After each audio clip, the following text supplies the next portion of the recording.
Welcome, everybody, to The Dynasty, a podcast on the Alabama Crimson Tide. I'm Chris Stewart, normally with A.J. McCarron and Trent Richardson, but a special edition of the show right now. It's called Booth to Booth, from the Alabama booth, if you will, to the Oklahoma booth. The voice of the Sooners, Toby Rowland, joining us. New episodes, by the way, of the podcast dropping each week on YouTube, Apple, and Spotify. Wherever you get your podcast, you can find the hub at thedynastybama.com or rate us, if you will, please, on social media at The Dynasty Bama. Toby's been a friend for a long time. Great broadcaster, the voice of the Sooners. And yes, indeed, we get to meet again. Congratulations, first and foremost, not only on making it, but getting to host. Part two between Tide and Sooners, but pretty special this time around for sure. Yeah, this is going to be a lot of fun. I don't know how excited we are to have to play you again, but to be in the tournament, especially after missing out on it last year, is pretty exciting. And to get to see what it's going to be like to have a home game in Norman, I know that we're all very excited about that. You're used to, when you say tournament, you're like me. We think basketball in the NCAA tournament. But this is kind of the new normal with this now. But look, we grew up the same way, watching 3, maybe 4 different bowl games on New Year's Day, trying to figure out who the national champion was going to be after the polls came out, after those separate games. That was kind of the nostalgic view, but it's a different world now for sure. Yeah, I kind of like it. You know, there is a part of me that, like all of us, reminisces to our childhood and the way things used to be, and it always feels like it was better back then. But yeah, more college football isn't a bad thing. I love this sport, and I guess the bad side of it is what happens to all of the other bowl games. We got to figure that out because it really feels like everything else becomes irrelevant. But the playoff itself is pretty exciting, and I know we're going to tweak it again after this year and probably after the year after that year, and on and on and on. We'll keep tweaking this thing. But it's good TV, it's a lot of drama, and it feels like, especially this year, there are a whole lot of teams that could win the national championship. You know, that was one of the arguments when they expanded is, are there really 5 teams that could win it all? Are there really 8 teams that I think this year there are a couple of teams that got left out that you could make an argument could win it all. So this should be pretty exciting. I agree. And also exciting for both. Before we get into the game itself, the what might happen. And look, we know Indiana's been so good, they could boat race either one of us if we don't go out and play well, whoever wins this matchup. But you do get the sense, based on experience, you can make an argument, whether it's a valid one or not, only time is going to tell. But we can make the argument that the experience of big games for our 2 programs give them a distinct advantage going into the Rose Bowl, whichever one gets that opportunity to play a great Indiana team. Yeah, well, you look at the way the bracket unfolded, and the logos on one side are more intimidating than the logos on the other, you know? Now, what does that really mean when we get on the football field? I don't know. Obviously, Indiana and Texas Tech are really good.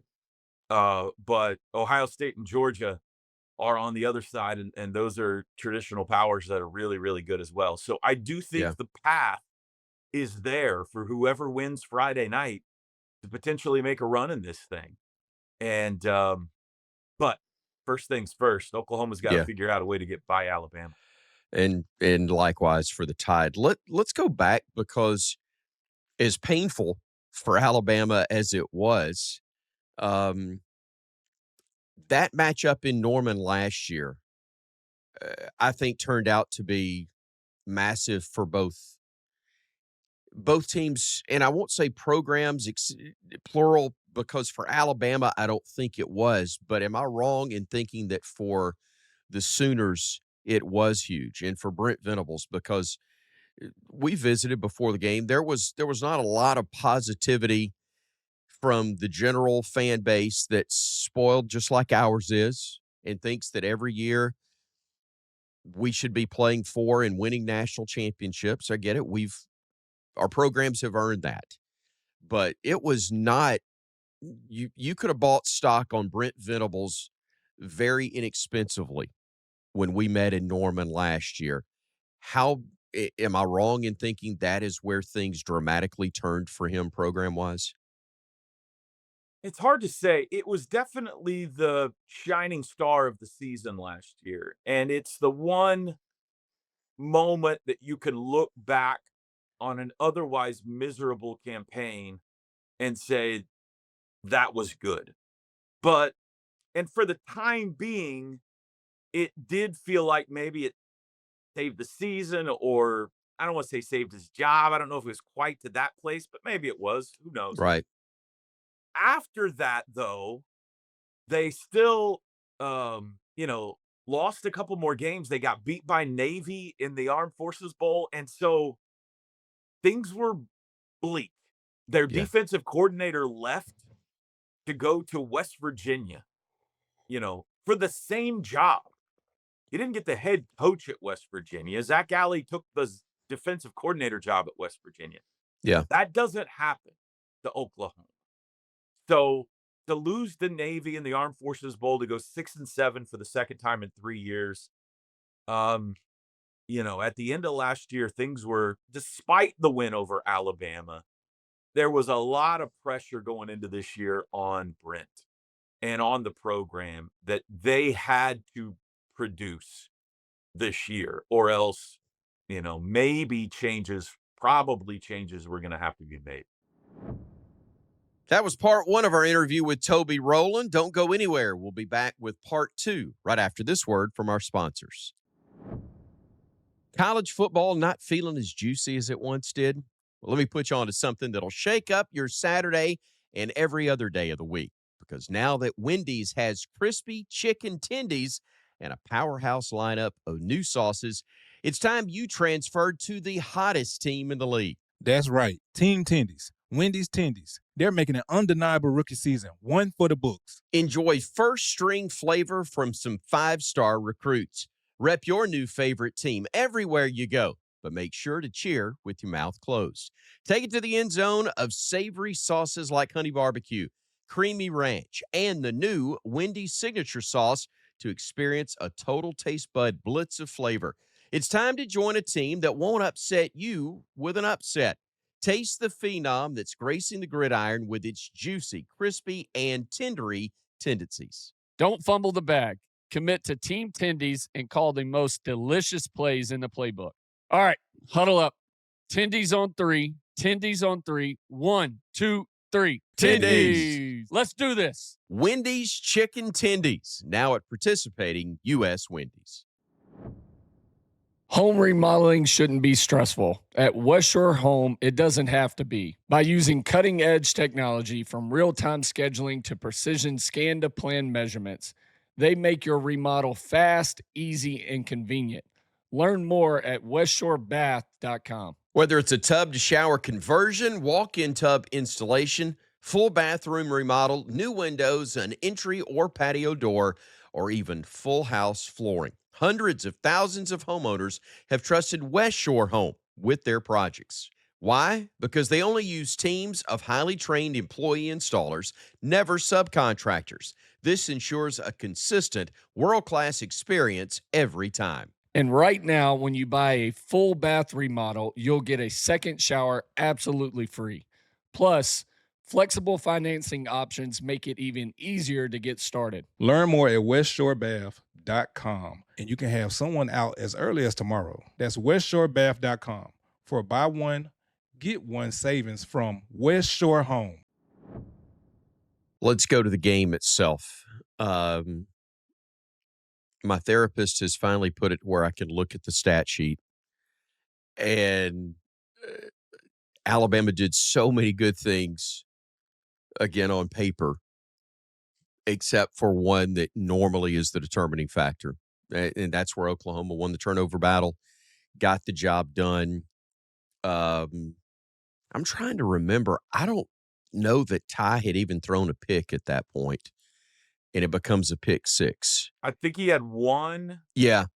maybe in the Florida State game or early on. I think his touchdown to interception ratio was a whole bunch to 1. Yeah. And so that was massive for multiple reasons, but eh, huge for Oklahoma and really tough for Alabama because it did ultimately they still get to Atlanta anyway, but man, we could have slept a lot better the night before the Iron Bowl if you taken care of business against the Sooners at home. There's not a lot of time that has changed, not a lot of time that's passed. So what if anything has changed in that short amount of time for the Sooners? Healthier quarterback? Yeah, what is it, if anything? Well, there's some hope in my answer here because I don't know that we know for sure. There's some hope that John Mateer's a little healthier. He's gonna be um, month, 5 weeks farther removed from that thumb surgery. Yeah. So hopefully the hand feels better than it did. There is some hope that the running game is healthier. You know, a couple games prior to that, against Ole Miss and against Tennessee, Xavier Robinson and the run game really got going. And he went for over 100 yards in both games, and it looked like the Oklahoma offense was finding something in the run game. And then Robinson got hurt late in the Tennessee game and just wasn't the same guy, hasn't been the same guy since. And there is hope that the 3-week break here has allowed him, his backup, Corey Blaylock, a couple of banged up offensive linemen to get healed up. So maybe that running game looks a little bit more like it did against Ole Miss and Tennessee. And the other thing is R. Mason Thomas. R. Mason Thomas didn't play the first time around. Their best defender, Right. their pass rusher, and there is hope that he will play in this game. We don't know yet as of taping this. And so those things are maybe different, maybe not. Other than that, it's the same football team. They struggle on offense. They are capable of hitting a big play occasionally. Isaiah Satania is a big playmaker. John Mateer is tough as nails, but his completion percentage isn't great, and he'll turn it over more than you'd like for him to. And their defense is really good. Their defense is high pressure and capable of turning you over and capable of scoring. And that's how they win games. The defense has to either score or give the offense a short field to help the offense score. And that's exactly what happened in Tuscaloosa. That's what happened against Missouri the week after that. That's what happened in Knoxville. If Oklahoma's going to win, it's going to be because the defense has had a good day and they've helped the offense out. When Texas A&M came into the SEC, they were ecstatic from the beginning because, they couldn't stand Texas and they were getting away from them. Different situation for you guys. I've said for years I thought Oklahoma would be a great fit for the league, and to me it has been. But you came with Texas. They came with you. I'll put it that way and make you. You're welcome. There, you walked through together. Maybe did not holding hands, but you walked through together. How has the league, Texas aside, how has the league been for Oklahoma and the Sooner fan base? Love it. This is a complicated answer. I understand. We love it. It's the greatest league on the planet. To be a part of the SEC, especially in football and baseball, is a dream because not only are the teams really good, the coaches really good, the players really good, but the fans are as passionate as Oklahoma fans are.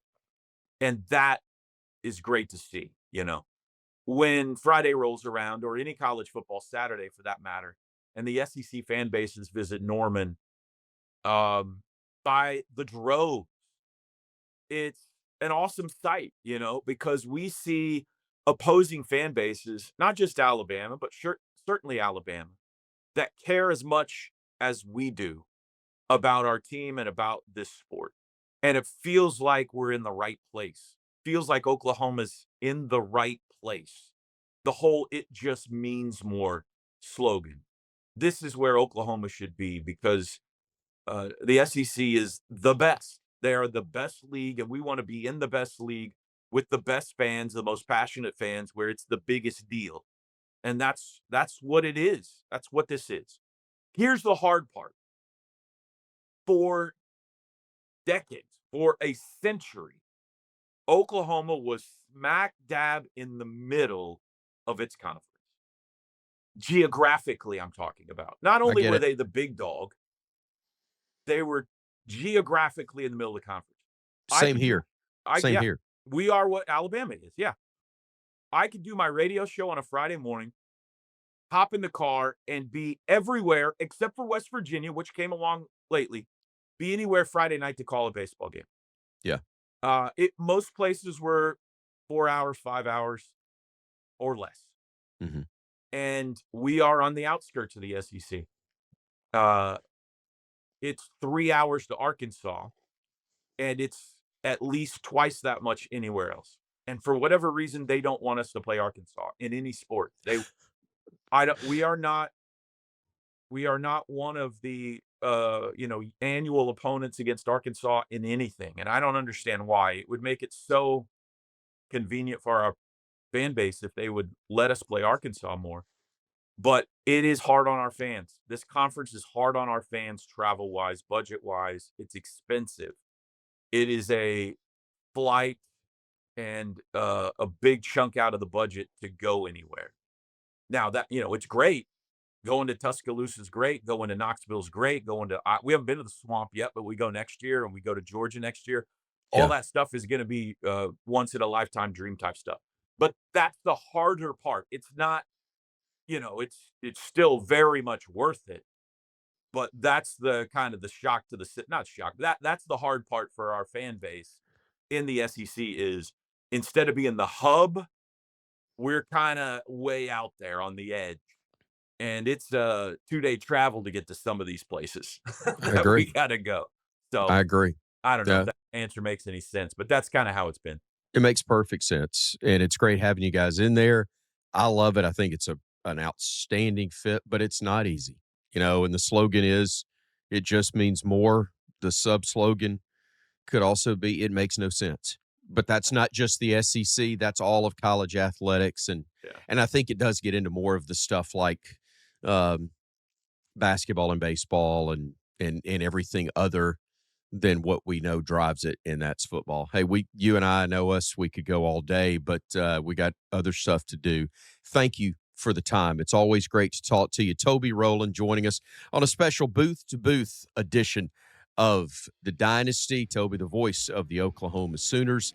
Appreciate him. Thanks for those of you watching on YouTube, Apple, Spotify. TheDynastyBama.com is where you can find the show. And also on social media. Hope you'll check us out, rate, and review at The Dynasty Bama. I'm Chris Stewart for the voice of the Sooners, Toby Rowland. Thanks for joining us. Boomer Sooner, and Roll Tide.